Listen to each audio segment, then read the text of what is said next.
नमस्कार मित्रो,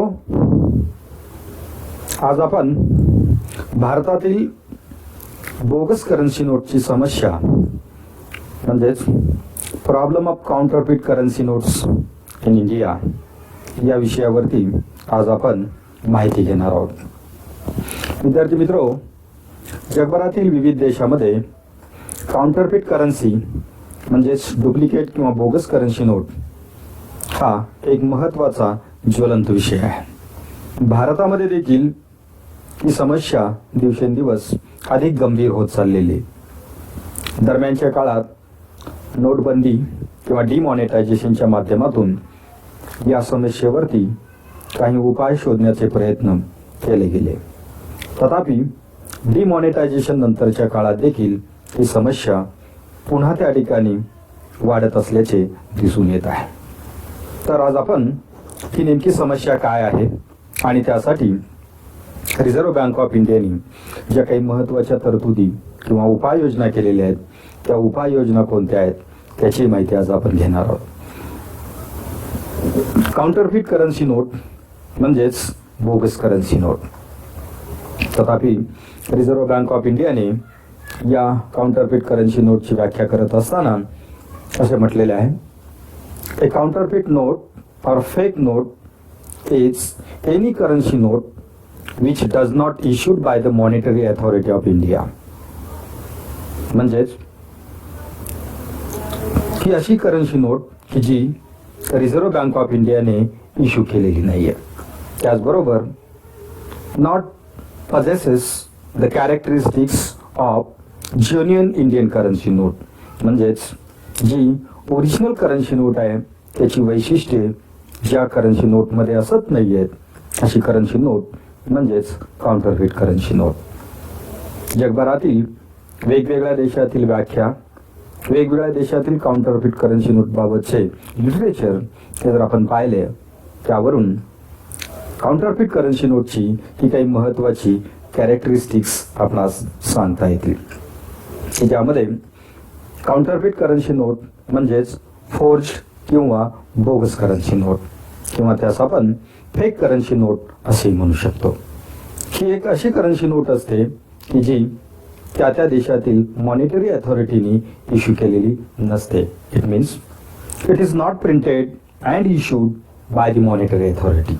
it is not printed and issued by the monetary authority of that particular nation. It is printed illegally, म्हणजेच ही बेकायदेशीर पद्धतीने print केलेली असते आणि म्हणून ही लीगल टेंडर मनी म्हणून मान्यता मिळालेली करन्सी नोट नसते। त्याचबरोबर जेन्युइन करन्सी नोटमधली जी महत्त्वाची वैशिष्ट्ये आहेत जी वैशिष्ट्ये या करन्सी नोटमध्ये असत नाहीत। त्याचबरोबर अशा करन्सी नोटला जनरल ॲक्सेप्टन्स किंबहुना ॲक्सेप्टन्स हा नसतो। तथापि अनावधानाने अशा प्रकारच्या करन्सी नोट व्यवहारामध्ये वापरले जात असल्याचे आपणास निदर्शनास येते।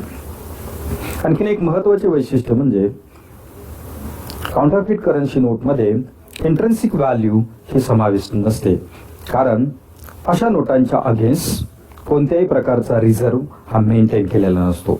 तथापि सेंट्रल बँकेने किंवा मॉनिटरी अथॉरिटीने इश्यू केलेल्या करन्सी नोटच्या अगेन्स्ट त्या रिझर्व्ह बँकेने किंवा सेंट्रल बँकांनी त्या नोट प्रिंटिंगसाठी रिझर्व्ह हा मेंटेन केलेला असतो की जो रिझर्व्ह गोल्ड किंवा फॉरेन करन्सीच्या स्वरूपात, फॉरेन डिबेंचरच्या स्वरूपात मेंटेन केलेला असतो।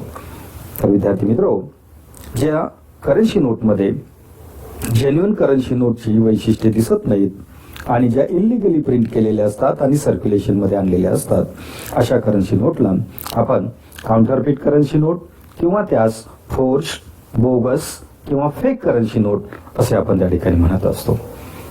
सध्या भारतामध्ये या समस्येची तीव्रता काही प्रमाणात कमी झालेली असली तरी डिमॉनिटायझेशन नंतरच्या काळात पुन्हा ही समस्या त्या ठिकाणी वाढत असल्याचे आपणास दिसून येते।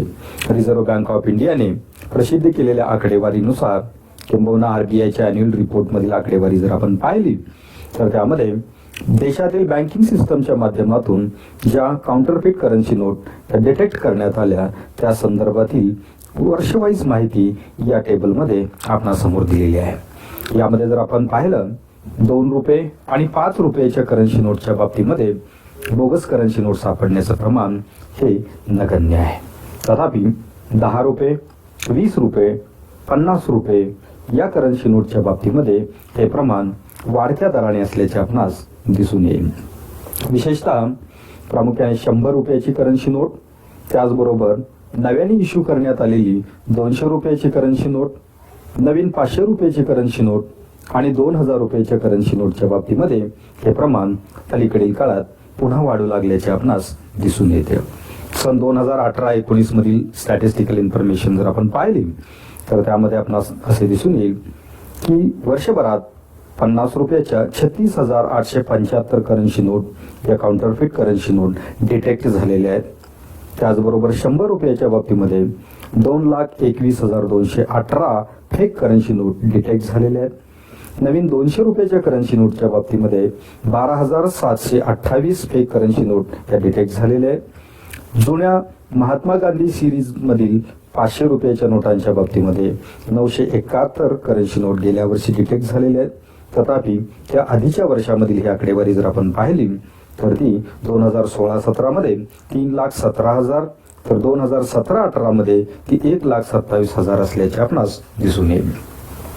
डिमॉनिटायझेशनच्या काळात ज्या नवीन करन्सी नोट इंट्रोड्यूस करण्यात आल्या त्यामध्ये 500 रुपयाच्या नवीन डिझाईन नवीन सिरीजच्या करन्सी नोटच्या बाबतीमध्ये अलीकडील काळात ही आकडेवारी 199 करन्सी नोटवरून 21,865 पर्यंत त्यामध्ये वाढ होत गेल्याचे आपणास दिसून येईल. 1000 रुपयाच्या करन्सी नोट या सध्या बंद केल्या असल्यामुळे की त्याचे प्रमाण हे हळूहळू घटत आहे. तथापि 2016-17 मधील हे प्रमाण जर आपण पाहिलं तर ते 2,56,324 एवढ्या करन्सी नोट एका वर्षामध्ये बोगस करन्सी नोट या डिटेक्ट झालेल्या होत्या. त्याचबरोबर भारतीय मॉनिटरी सिस्टममध्ये नव्याने इंट्रोड्यूस करण्यात आलेल्या 2,000 रुपयाच्या करन्सी नोटच्या बाबतीमध्ये ही आकडेवारी सातत्याने वाढत असल्याचे आपणास दिसून येत आहे. 2016-17 मध्ये हे प्रमाण केवळ 638 एवढे होते. 2017-18 मध्ये 2,000 रुपयाच्या नोटा त्या 17,929 एवढ्या बोगस करन्सी नोट सापडलेल्या होत्या. तर 2018-19 मध्ये हे प्रमाण 21,847 वर पोहोचल्याचे आपणास दिसून येईल. सरासरी आकडेवारी जर आपण त्या ठिकाणी पाहिली तर 5 ते 7 लाखाच्या दरम्यान या फेक करन्सी नोट केवळ बँकिंग सिस्टमच्या माध्यमातून डिटेक्ट होतात.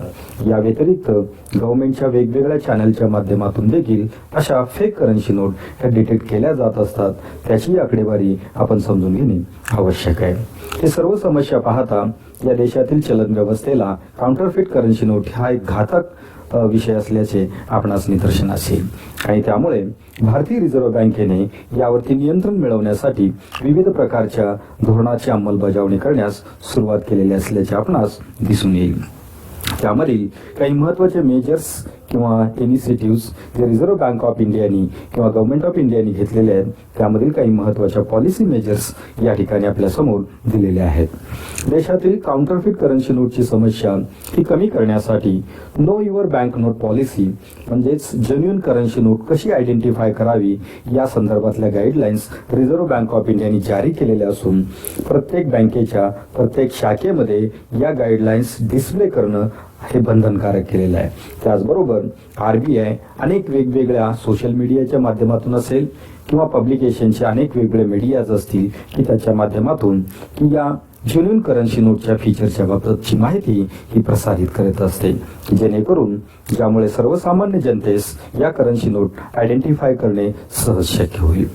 त्याचबरोबर आणखी एक महत्त्वाची प्रोव्हिजन म्हणजे anti money laundering and prevention act 2002 यामधील तरतुदीनुसार फायनान्शियल इंटेलिजन्स युनिट हे त्या ठिकाणी सुरू करण्यात आलेलं आहे आणि या युनिटकडे बँकिंग सिस्टममध्ये ज्या काउंटरफिट करन्सी नोट डिटेक्ट होतात त्याची ताबडतोब इन्फॉर्मेशन या FIU इंडियाकडे सादर करणे बंधनकारक केलेले आहे की ज्यामुळे FIU माध्यमातून म्हणजेच या फायनान्शियल इंटेलिजन्स युनिटच्या माध्यमातून ज्या ठिकाणी या बोगस करन्सी नोट डिटेक्ट झालेल्या आहेत त्या परिसरामध्ये त्याचे प्रॉपर आणि इनडेप्थ इन्व्हेस्टिगेशन करण्याची प्रक्रिया पुढे राबवली जात असते की ज्यामुळे अशा प्रकारच्या करन्सी नोट प्रिंट करणारं रॅकेट हे पकडता येणे शक्य असते. त्याचबरोबर रिझर्व्ह बँकेच्या निर्देशानुसार प्रत्येक बँकेमध्ये कॅश काउंटरला अल्ट्राव्हायोलेट लॅम्प असणारे करन्सी नोट काउंटर मशीन हे त्या ठिकाणी बसवणं कंपल्शन केलेलं आहे की ज्यामुळे या अल्ट्राव्हायोलेट लॅम्पमुळे आणि फेक करन्सी नोट डिटेक्टरमुळे या बंडलमधून येणाऱ्या किंवा वेगवेगळ्या कस्टमरकडून डिपॉझिट केल्या जाणाऱ्या करन्सी नोटमध्ये जर काही काउंटरफेट करन्सी नोट असतील तर त्या सहजासहजी डिटेक्ट करता याव्यात यासाठी अशा प्रकारचे निर्देश RBIने हे दिलेले आहेत. त्याचबरोबर विविध बँकांची मुख्य कार्यालय त्याचबरोबर रिझर्व्ह बँक ऑफ इंडियाचे इश्यू डिपार्टमेंट व करन्सी मॅनेजमेंट डिपार्टमेंट यांच्या माध्यमातून वेगवेगळ्या प्रकारच्या इन्व्हेस्टिगेशन एजन्सीशी कोऑर्डिनेशन केले जाते. जसे की पोलीस स्टेशन्स असतील किंवा इतर अनेक वेगवेगळ्या प्रकारच्या इन्व्हेस्टमेंट ब्युरोज असतील की त्यांच्याशी समन्वय साधून अशा प्रकारचे रॅकेट शोधण्याचा प्रयत्न हा त्या ठिकाणी केला जातो आहे.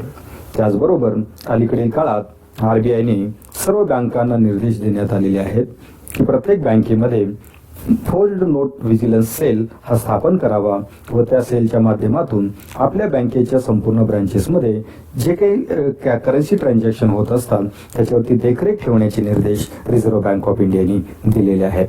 आणि त्यामध्ये अशा प्रकारे काउंटरफेट करन्सी नोट डिटेक्ट झाल्यास त्या संबंधित टेंडरर म्हणजे नोट जमा करणाऱ्या व्यक्तीविरुद्ध FIR दाखल करण्याची सक्ती केली जात आहे की ज्यामुळे संबंधित रॅकेटपर्यंत पोहोचता येणे शक्य झालेलं आहे. त्याचबरोबर सर्व बँकांच्या मध्ये कॅश केबिनला किंवा कॅश काउंटरला CCTV कॅमेरा बसवणे त्याचबरोबर त्याचं रेकॉर्डिंग हे मेंटेन करून ठेवण्याचे निर्देश RBIने या सर्व बँकांना दिलेले आहेत. त्याचबरोबर 2013 मध्ये high quality counterfeit Indian currency offence rule हा रिझर्व्ह बँक ऑफ इंडियाने केलेला असून त्या रूलनुसार की त्याची अंमलबजावणी करणं ही जबाबदारी RBIच्या करन्सी मॅनेजमेंट डिपार्टमेंटकडे ही देण्यात आलेली आहे. त्याचबरोबर बँकांना काही महत्त्वाचे निर्देश जे दिलेले आहेत त्यामधील आणखीन एक महत्त्वाचा निर्देश म्हणजे जेव्हा बँका आपल्याकडील करन्सी नोट ह्या काउंटरला प्रोव्हाइड करण्यासाठी देत असतात किंवा कॅश काउंटरला ठेवत असतात तेव्हा त्याचं क्वालिटी चेकिंग करणं हे आवश्यक करण्यात आलेलं आहे. त्याचबरोबर ATM मशीनमध्ये या करन्सी नोट भरत असताना त्याचं देखील क्वालिटी इन्स्पेक्शन करून त्यानंतरच या नोट त्या ATM मध्ये भरण्याच्या सूचना RBIने दिलेल्या आहेत. या व्यतिरिक्त प्रत्येक बँकेसाठी रिझर्व्ह बँक ऑफ इंडियाने दिलेल्या निर्देशानुसार डेसिग्नेटेड नोडल बँक ऑफिसर हा अपॉइंट करण्यात येतो आणि हा ऑफिसर अशा प्रकारच्या ऑफेन्सेस किंवा गुन्ह्यावरती देखरेख ठेवण्याचे काम करत असतो. या वेगवेगळ्या उपाययोजनांच्या माध्यमातून या देशातील काउंटरफेट करन्सी नोटचा प्रश्न हा कमी करण्यासाठी किंवा त्यावरती नियंत्रण मिळवण्याचा प्रयत्न रिझर्व्ह बँक ऑफ इंडिया करत असल्याचे आपणास दिसून येईल. विद्यार्थी मित्रो, या देशातील ही एक अत्यंत महत्त्वाची समस्या आहे आणि ही समस्या सोडवण्यासाठी भारत सरकारबरोबरच रिझर्व्ह बँक ऑफ इंडिया या देशातील सर्व बँकिंग संस्था त्यांच्या वेगळ्या ब्रांचेस पोलीस यंत्रणा इंटेलिजन्स ब्युरो त्याचबरोबर फायनान्शियल इंटेलिजन्स युनिट आणि कायदा यंत्रणा या सर्व यंत्रणेच्या माध्यमातून याच्यावरती नियंत्रण मिळवण्याचा प्रयत्न केला जातो आहे.